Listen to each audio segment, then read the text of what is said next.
Coming up on UI7 News, comedian Steven Crowder visits campus.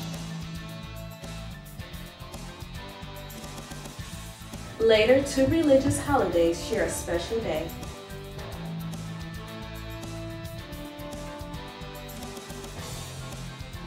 Also, what graduating students should know before they graduate. UI7 News starts now.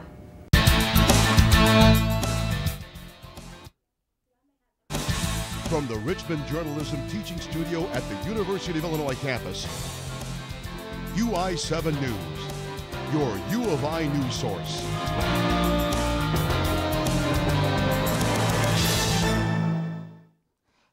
Hello, I'm Kane Walters. And I'm Kelly Walker, and welcome to UI7 News. Tonight we will have a full newscast of all news from all over Urbana and Champaign. Stay tuned for the next 30 minutes. There has been a lot of controversy over Steven Crowder over whether Steven Crowder will host an event tonight on the Quad. Our reporter Jessica Watson has more. First off, before even the question, we are coming to the University of Illinois Urbana. A lot of people thought this was canceled. The live Louder with Crowder broadcast, like you saw at SMU with the light show and the sketches and the interactive stuff, that we had to cancel that, but we are descending upon University of Illinois in Champaign/Urbana. I don't know what that means exactly. Doing a Change My Mind broadcast live. Steven Crowder is a well-known American-Canadian conservative political commentator, actor, and comedian. The Illini Republicans invited him to come to the university, but just earlier this week, the show had been canceled. One of the issues Crowder claims led to the cancellation was whether security would be provided for the event. He has since decided to make an appearance tonight. In case you didn't know, we have the FBI on speed dial here at Louder with Crowder. So it doesn't matter. And now we've offered, with a Change My Mind, to pay campus police officers security full, in cash, up front. They're still not coming. They're going to send one. Police spokesman Patrick Wade confirmed that they are providing one police officer and will otherwise remain uninvolved in this event. The event was originally scheduled to take place in Lincoln Hall, but the university says that due to conflicts with classes, the space was not available. And University of Illinois spokeswoman Robin Kaler only received the request yesterday for permission to hold the event on the Quad. Rain or shine, the event will occur right behind me tonight. Illini Republicans have been working with Crowder to plan the event. Well, I mean, I think he was kind of forced into it because a lot of people looked, badly upon when he canceled originally with such short notice. The event will be set up with a large poster of a strong opinion, and from there, Steven Crowder will invite people to come up on stage and see if they can change his mind. From Urbana, I'm Jessica Watson, UI7 News. Fox News host Laura Ingraham is losing advertisers after Parkland shooting survivor called for a boycott. David Hogg is calling for a boycott after Ingraham posted a tweet mocking him. Hogg tweeted that 4 California universities had denied him admission. Ingraham tweeted that Hogg's whining about being rejected from these colleges was totally predictable, being their acceptance rates. Ingraham has apologized to Hogg, and he replied, "I 100% agree. An apology in an effort just to have advertisers is not enough. I will only accept your apology only if you denounce the way your network has treated my friends and I in this fight. It's time to love thy neighbor, not muddling at children." Ingraham has not yet replied to the statement. The Trump administration is being sued by multiple states after saying the 2020 census will now ask people whether or not they are citizens.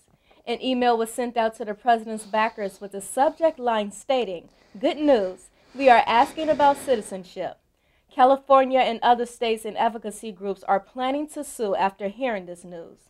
They are stating that now citizens and immigrants will be fearful to participate in a census, especially after how vocal Trump has been about immigration laws.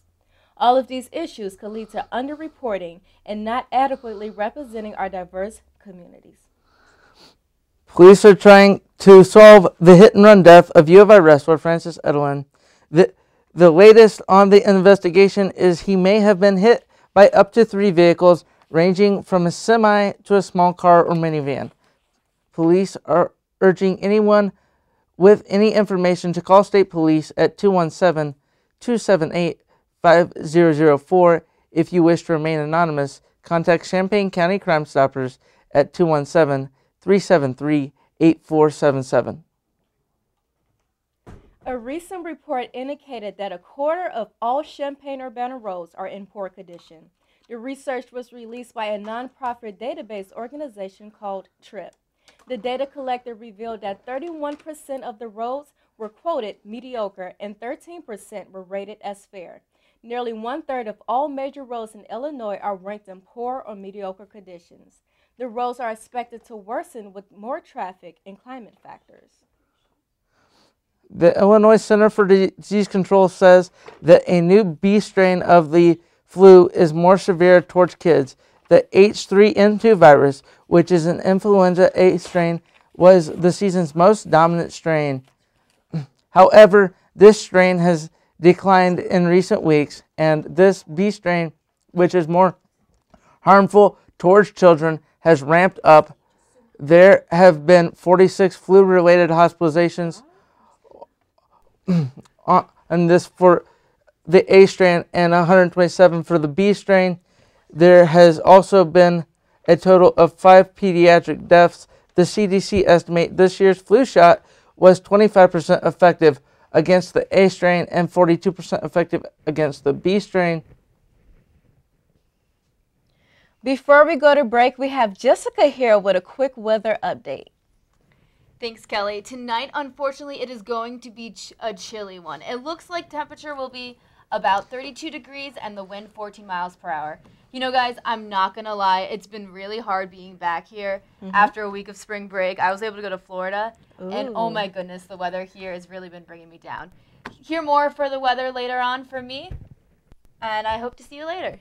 All right. Thank you, Jessica, and we will go back After the break, we'll take a quick look ahead at commencement and what graduating students should expect. We'll also take a look at the holiday weekend. Everything starts out small. The things that hurt us, they all start from somewhere.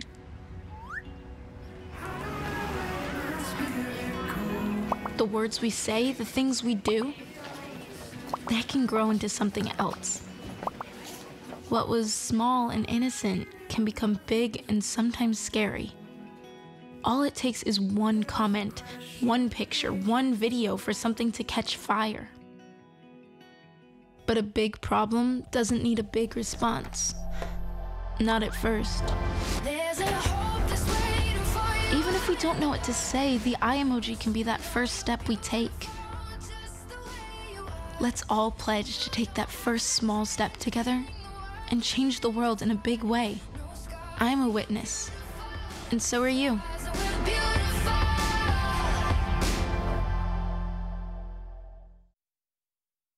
Bye-bye. Hi. Hoping for a crisp breeze to help keep you alert. Oh, he took a sip of water too. That'll probably help. You were probably gonna turn down the radio too, so you could focus, right? Probably okay isn't okay. Right? If you see a warning sign, stop and call a cab, a car, or a friend. I think the water line is what really drove it home. I blew on him.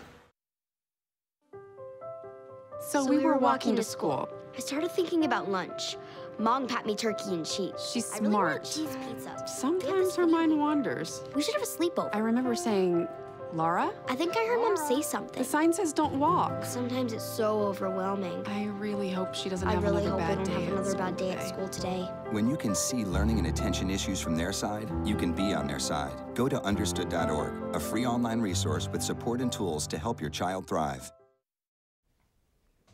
As graduation is quickly approaching, some students find themselves a little unsure on how to prepare for the real world. Are able to walk around stress-free as they already have a promising job. But for the rest of the students, graduation brings a fear of an unknown future. Senior Assistant Director of Employer Relations and Career Connections, Eden Haycraft expressed some of the reasons why that fear exists. Some seniors, and it's not a bad thing, still don't know what they want to do. So they've picked a major, they like their major, but they don't know what that means for a career. So the unknown is very fearful. So what job will it be? Will it be something I enjoy? Or should I go to graduate school? So I think just actually picking a destination and seeing if it's the right fit is pretty scary. Senior Akeisha Lee explains how that fear can be prevented. I wish they would have started earlier talking about options. They're talking about like the pros and cons of different paths towards your future career, like the advantage of doing like a 4+1 program or doing a whole new school, how to negotiate if you get a job offer, like just those real practical skills about moving forward post-grad. Practical skills as simple as writing a great resume can also give you an advantage towards your future career. It's little mistakes like these that can get you from landing a job, but with the help of the Career Center, little mistakes can turn into a perfect resume, and landing a job after graduation just got a little less stressful. Despite great resumes and the university holding career fairs, some students like senior Tamara Shedd explains how it might not benefit every student. I do feel like some majors are easier to find jobs than others. The university has a lot of opportunities, but the opportunities are limited for certain students. When they have like career fairs and such, those help very few students, I come to find. In Champaign, I'm Kelly Walker, UI7 News. Today we are in the midst of what is known as Holy Week. UI7's Bianca Reyes speaks with students about how they manage to juggle religion and academics. Students are preparing to travel home to their families as two major religious holidays are set to begin over the weekend. However, some students say that finding a balance between their demanding school schedules and their faith is a struggle. Graduate student Megan Sig says she only goes to church occasionally. I'll still go to church with my family when I go home to visit or visit my grandparents, just to make them happy because it's something that's important to them, but it's not as important to me. Others, like Parkland College student Schneider, tries to make time for his faith when planning his schedule. The thing I've really had to come to terms with is that if I really want to have a deep personal relationship with God, it's something that I'll find time for and make work. There is one person on campus who has witnessed the ups and downs of religious commitment among students in the last 30 years. He is the pastor of Illini Life Christian Fellowship. Last spring we were down to about 1,100, and I gauged the size of the audience in Follinger because I've run the event a lot, and I can tell when we're full and when we're down from full. So we're much bigger than we used to be, but we're down from our peak in '97. That is because college is a time when students like Sig are exercising their freedom to choose whether to continue to follow their family religious traditions. When I went to college, I tried getting involved in a couple of more religious organizations, and it just didn't feel like a good fit for me, so I ended up going in a different direction. Wager says he expects involvement to continue to fluctuate with the generations to come. In Urbana, I'm Bianca Reyes, UI7 News. The Urbana post office fell victim to a robbery at 11:30 this morning. A black male walked into the building demanding money and stamps. The employee believed that the individual also had a gun. The Urbana Police Department is still investigating, while the suspect is described as a black male in his 40s wearing dark pants and a dark rain-style jacket. Information can be reported to the Crime Stoppers at 217-373-8477. Stephen Clark was shot and killed by police recently. People are protesting police violence much like they did a few years back when Trayvon Martin was killed by police. It was announced that the same attorney that represented Martin's family will represent Clark's. Tensions between the U.S. and Russia are rising after the announcement of expelling diplomats. Russia's foreign ministry announced today that it is expelling 60 American diplomats. This is the same number of Russian diplomats the U.S. are expelling from Washington. The American diplomats were given until April 5th to leave Russia. The 20th annual Roger Ebert Film Festival has announced that the film The Big Lebowski to be a part of their lineup. Along with that, Jeff Dowd, the real-life impersonation for the laid-back character known as the Dude, will be a guest at this year's Ebert Fest. Although his character is portrayed as an easygoing, burnout dude, Dowd is actually quite successful. He is a writer, producer, and one of the founders of the Sundance Institute. The Institute is an independent film organization. Dowd will appear on stage following the screening of The Big Lebowski sometime between April 18th and 22nd. With Easter coming around the corner, many churches have extra masses planned to accommodate the expected crowd. CU Church will have a special service times at 8 a.m., 9:30, and 11 a.m., as well as the Emmanuel Memorial Episcopal Church, which has Easter Mass at 9 and 10 and 11 a.m. The Catholic Newman Center also has their masses at 10:30 a.m. and 5 and 9 p.m. that day. So if you want to celebrate Easter this classic way, there are many options to head over to Mass. Coming up after the break, Jessica Watson will have the weather. And Patrick Lee will have more on opening day for baseball. We'll be back after this. What to expect when you're expecting a teenager. Hey guys, today we're talking about how to wake up your teen, and this works literally every time.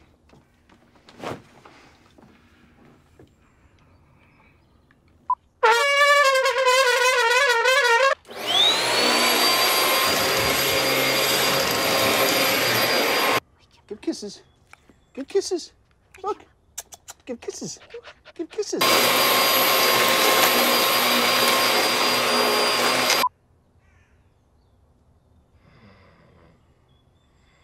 You heard how loud that was. I know, I heard. I heard. It wasn't you. Yeah. It was the... Is that bacon? You don't have to know it all to be a perfect parent. Thousands of teens in foster care will love you just the same. Bacon. Families come in all sizes and shapes. Sometimes your friends are your family by choice, or sometimes you're just stuck with Uncle Charles. But what we know is that you want to protect the people that are close to you. But the flu can unravel everything. Your flu vaccine protects you and your family. No matter what draws your family together, protect yourself, protect your family. Everyone needs a flu vaccine.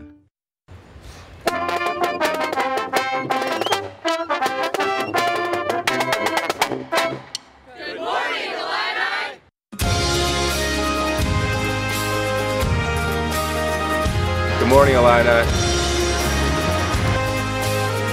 Hey, good morning, Illini, and selamat pagi.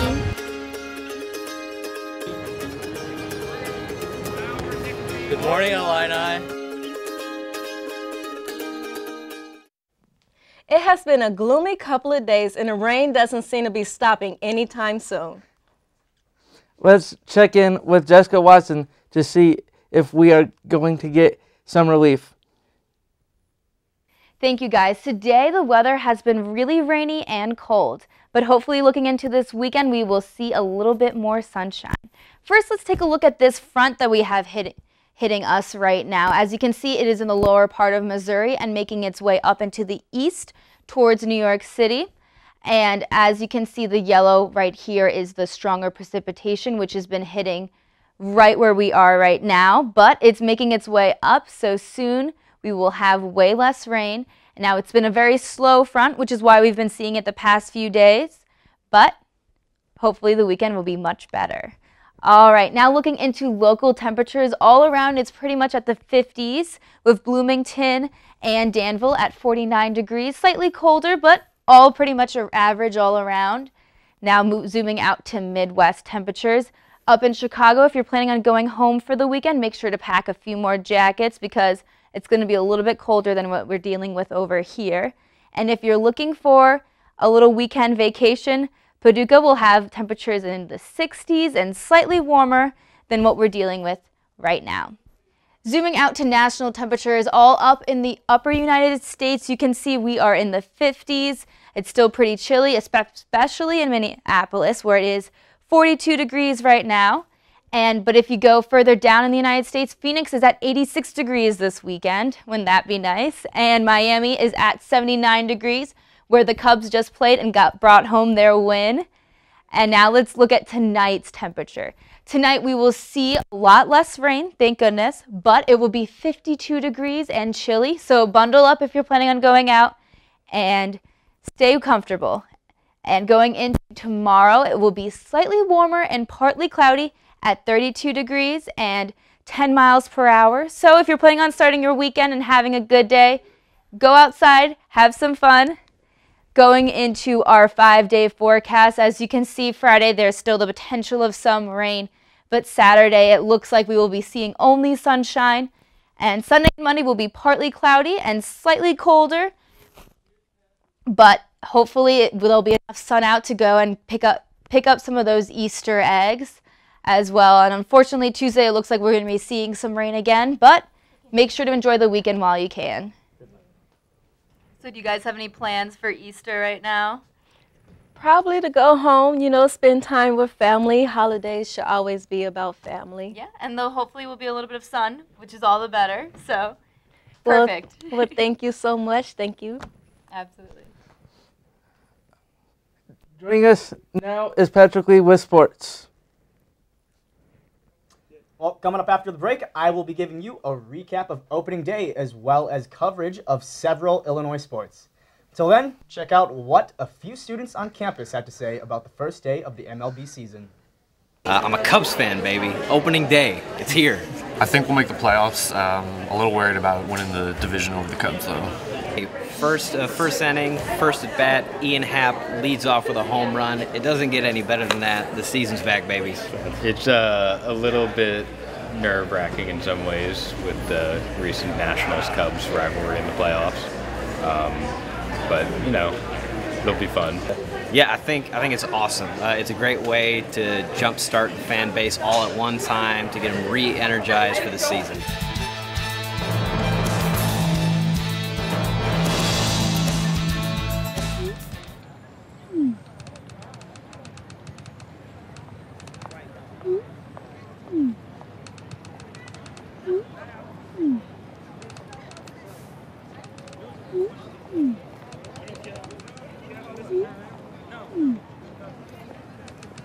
Don't ignore the subtext. It's on us to intervene in sexual assault. Because we can. Take the pledge at itsonus.org.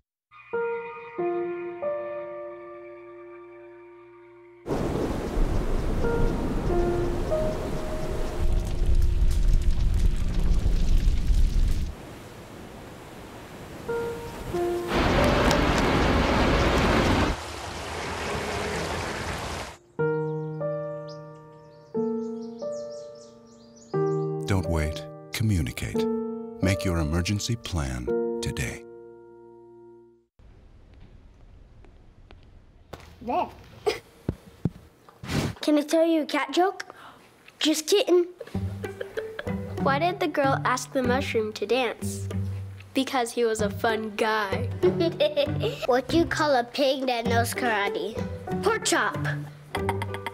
Why was the basketball court all wet? Why? Because the players kept dribbling all over it. Can I tell you another one? So how does a tissue dance? Put a little boogie on it. What's Beethoven's favorite fruit? Banana. What is a boxer's favorite drink? Fruit punch.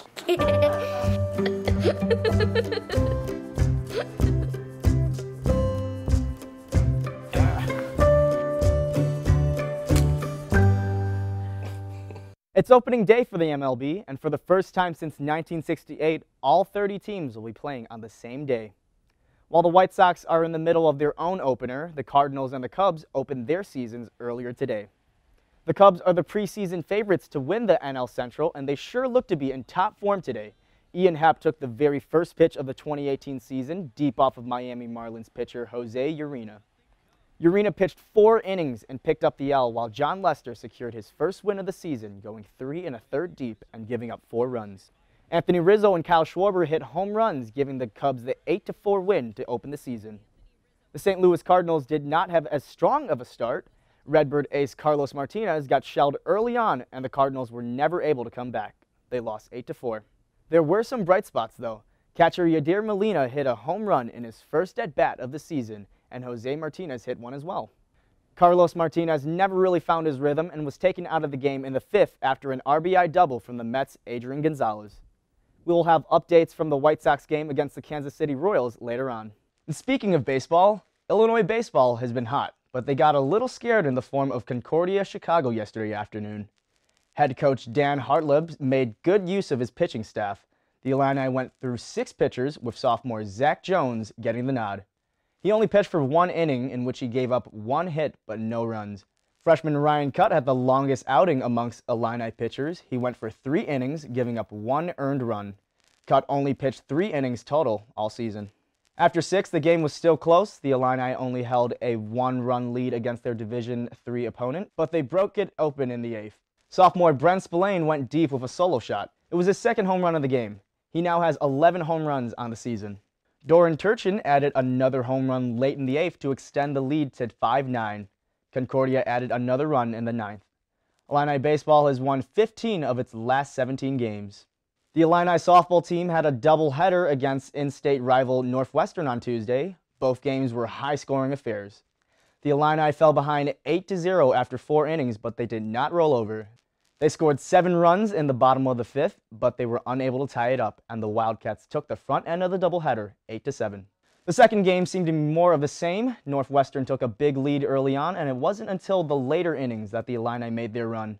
The teams were tied 7-7 until RBIs by the likes of Carly Thomas, Veronica Rulius, and Stephanie Abello brought the score up to 13-9 Illini. The Illini beat the Wildcats with a nice strikeout by Emily Ovstrike before ending the game with a ground out. The Illini won the second game 15-9. This improved the Illini's record to 22-11 overall and 3-2 in the Big Ten. In volleyball news, Illini Volleyball will start their spring season with new assistant coach Alfred Reft. Reft has spent years working with USA Volleyball and the men and women's Olympic volleyball team. He played libero for University of Hawaii from 2004 to 2006 and Team USA in the Pan American Cup in 2008. Head coach Chris Thomas says he is confident the addition of Reft to the coaching staff will aid the Illini in their future games. The Illinois volleyball team will face Kentucky this Friday. And the women's tennis team are off to their best start in the program's history with a 14-2 record. Illinois women's tennis will battle it out at Rutgers this weekend. The Scarlet Knights are definitely hoping for a win against Illinois following a 3-match losing streak. Moving on to men's tennis, the Illini will take on the Hawkeyes this Saturday in Iowa City following 2 wins over Purdue and Indiana last week. That following Sunday, the Illinois men's team will meet Nebraska in Lincoln. For the first time in almost 100 years, the University of Illinois hosted a live boxing event.